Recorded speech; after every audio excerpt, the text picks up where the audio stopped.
Chat Sports, it's your friend Carter the Power. We are chatting everything LSU football.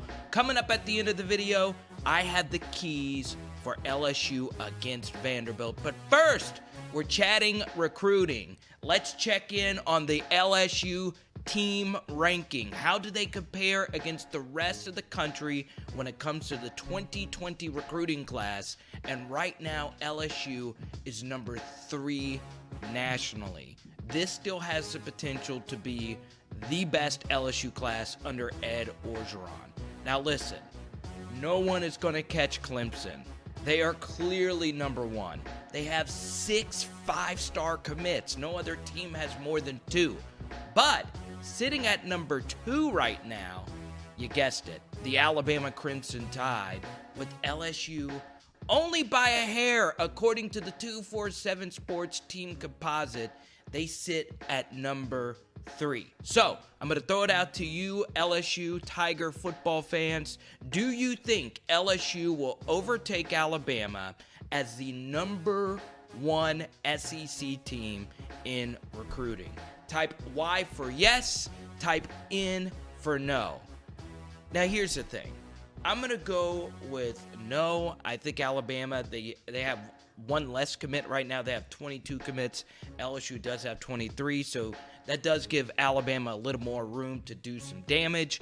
Both of these teams are known for flipping and closing really strong, and we're actually going to get to a few 2020 prospects that LSU could possibly nab that will put them ahead of Alabama.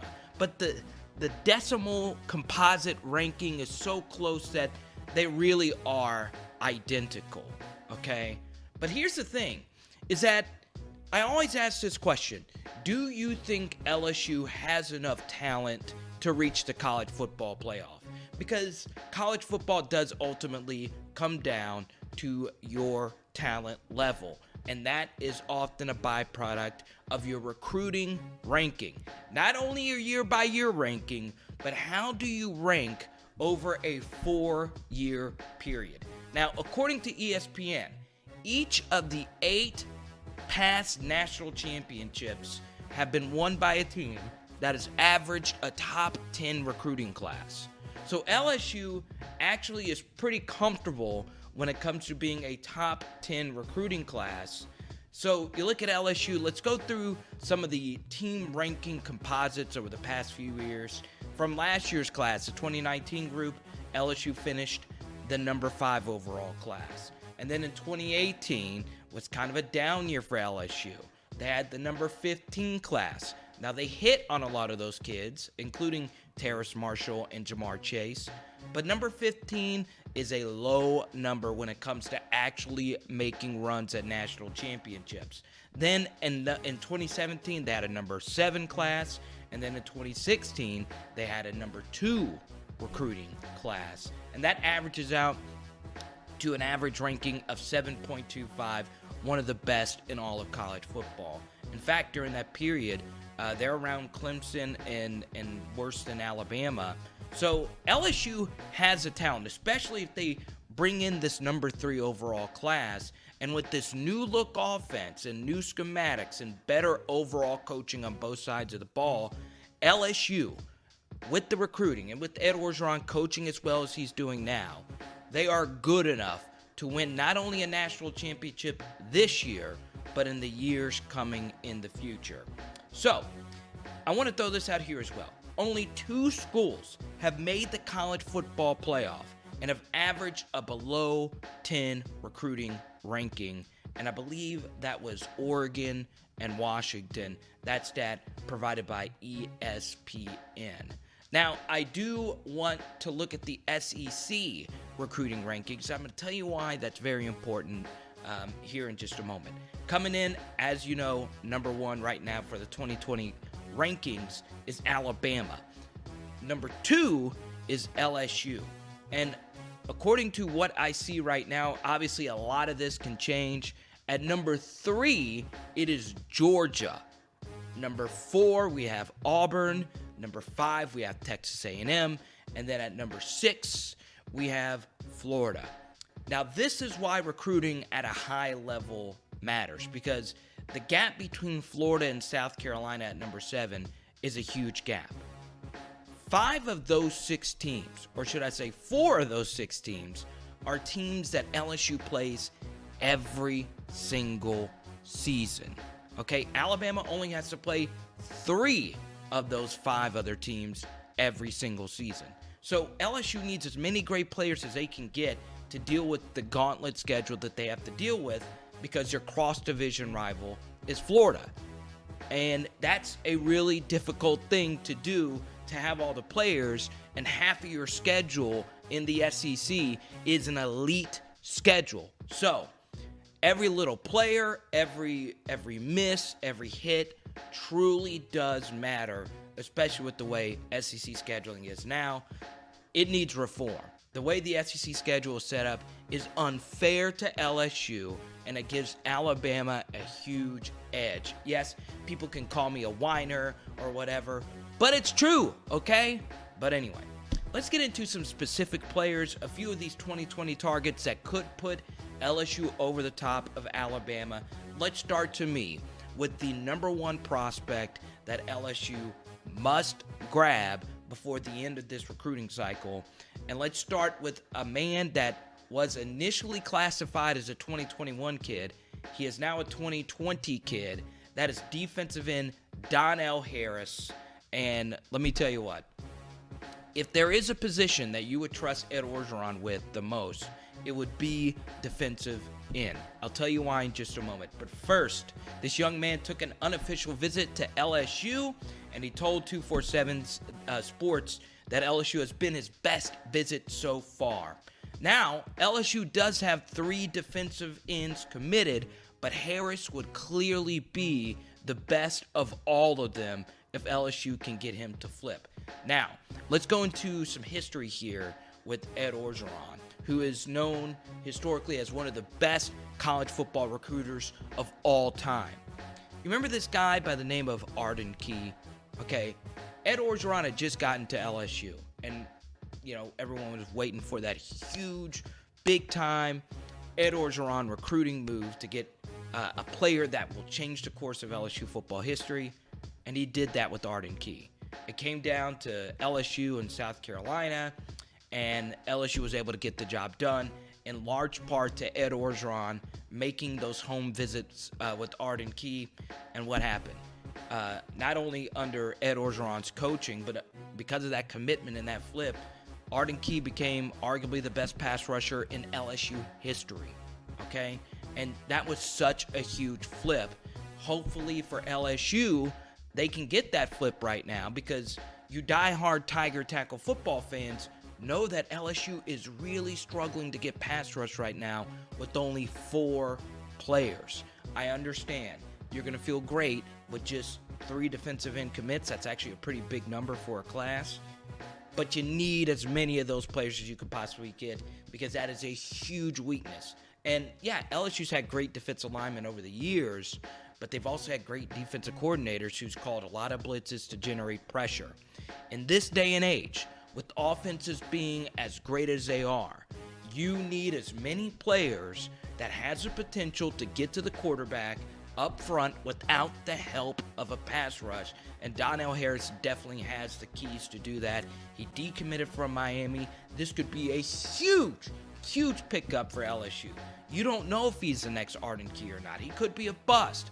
But the more opportunities you get at a huge position in modern day football, you got to get that pass rusher. Donell Harris is certainly in the mix there. And I also want to point out one more 2020 prospect. This has been a late push here for 4-star 2020 running back from Lancaster, Texas, Kevontre Bradford. Some people just call him Trey Bradford. This is another position of need for LSU, because right now they have no running backs committed in the 2020 class. I'm a guy that normally likes to have one running back. Offenses change, transfers happen, running back has a high injury threshold, and you play a lot of running backs over the course of a game. So I like to have at least one running back per class. One thing to point out about Trey Bradford, his high school teammate is LSU 4-star commit cornerback Lorando Johnson. So, yeah, I will say this. I put Harris as the number one target right now, and right now I would put Bradford right after that. But here's the thing. If they miss, it's okay. Let's start with the number one reason. If they do miss on Bradford, Ashad Clayton. He is the number 11 overall back. He's a 2020 prospect, a 4-star back out of Warren Eason in New Orleans with a heavy LSU lean. Now, listen, I'm going to throw this out here. I am not a recruiting reporter. I'll break it down every now and then. I'm not the Shea Dixon of the world or a Sam Spiegelman, but I do keep up with it. I don't know the day-to-day. I don't talk to him day-to-day or whatever, but I trust their reporting. They have a 100% crystal ball projection of Clayton coming to LSU. So if you don't get Trey Bradford, it's okay. You do end up getting a 2020 back anyway. The number two reason, why it's okay if they do miss on this talented 4-star running back from Texas, is that LSU currently right now is young at running back. Chris Curry is a sophomore. John Emery Jr., 5-star, is out of Destrehan, is a freshman. And Tyrion Davis-Price, we've all seen the noise he's made so far this year. The 4-star true freshman back out of Southern Lab, which has been an LSU factory. He's been fantastic. So I just want to throw out a fun audience question right now, because I love all three of these backs. Which of these players finishes with the most rushing yards at LSU? In the comments, type C for Chris Curry, type J for John Emery Jr., type T for Tyrion Davis-Price. I call him TDP, okay? Let me know why you think that back will end up being the best back. I'm telling you, Davis-Price looks good. Okay, all the hype was around John Emery Jr. and what he's done, how hard it was to flip him from Georgia to get to LSU. But I'm telling you, TDP, man, he is a complete package back. So let's discuss in the comments. I replied to all comments, okay? And let's go ahead and throw two 2021 names to keep an eye on right now. LSU currently only has two 2021 commits. What's funny is normally at this point your 2020 class is normally done. You're looking forward to the 2021 process. Starting off here with 5-star offensive tackle out of Duncanville, Texas, Savion Byrd. He said he keeps in contact with LSU coaches, Ed Orgeron, and offensive line coach James Craig daily. And he has not visited LSU's campus yet. Also, 4-star wide receiver JoJo Earl. He says LSU steadily text him. Once again, LSU has such a crazy stable of wide receivers. They're young at the position now. They have a really good class of wide receivers in the 2020 crop coming in. But obviously, you know, when you get a 4-star receiver, it obviously changes your offense, and JoJo Earl could definitely do that. So both of these guys were at the LSU-Texas game, though. So they have been able to see what the Joe Brady, Steve Ensminger offense looks like. So let's chat LSU Vanderbilt really quickly. Here are a few keys to the game, starting off with number one, okay, the defense. Can the LSU defense get pass rush with their front four? They need more pressure, especially up the middle, to push that pocket back. So that's going to be the first thing. Number two, will they be able to stop Vanderbilt's rushing attack? Keyshawn Vaughn's an amazing running back. How are they going to stop him and the stable of Vandy backs? I know they've been banged up back there some, and obviously, no telling what their injury report's going to look like next week, because they have been beaten down so badly so far this year. But stopping the run is going to be key. And then obviously number three, can the LSU offense keep the passing game crisp? And my favorite thing is that you don't know where the football is going to be delivered. That's been my favorite thing about this year's LSU offense, is that Joe Burrow has not focused in on just one receiver. It's Terrace Marshall one play, then Justin Jefferson another, and then Jamar Chase another play. Stephon Sullivan, Thaddeus Moss. You know, the weapons go on and on. Clyde Edwards-Helaire out of the backfield. So can LSU keep the rhythm going? This is an 11 a.m. game on the road. This is also their first true road conference game. This is their first conference game of the year. So they've already had the Texas experience in a hostile environment. This won't be nearly as hostile, and I see no problem with the LSU offense being the way it is. And also, right now, maybe outside of Jalen Hurts of Alabama, you'd have to put Joe Burrow at number one when it comes to the Heisman race, right? Or Tua Tagovailoa, that's boring. Joe Burrow, come on. Show some Heisman love to him, national media. Let's hear it. Anyway, I am at Carter the Power. I do a lot of Saints videos, Pelicans videos. If this is the first time you've ever come by Chat Sports. Now, if you know me, you know I went to LSU. I did student radio at LSU. I've covered the team for over a decade, and we're looking forward to doing more LSU Chat Sports coverage. Let's subscribe to Chat Sports. Let's do this. Come on, YouTube channel. And let's connect on social media myself, at Carter the Power on all social media platforms, okay? Let's eat!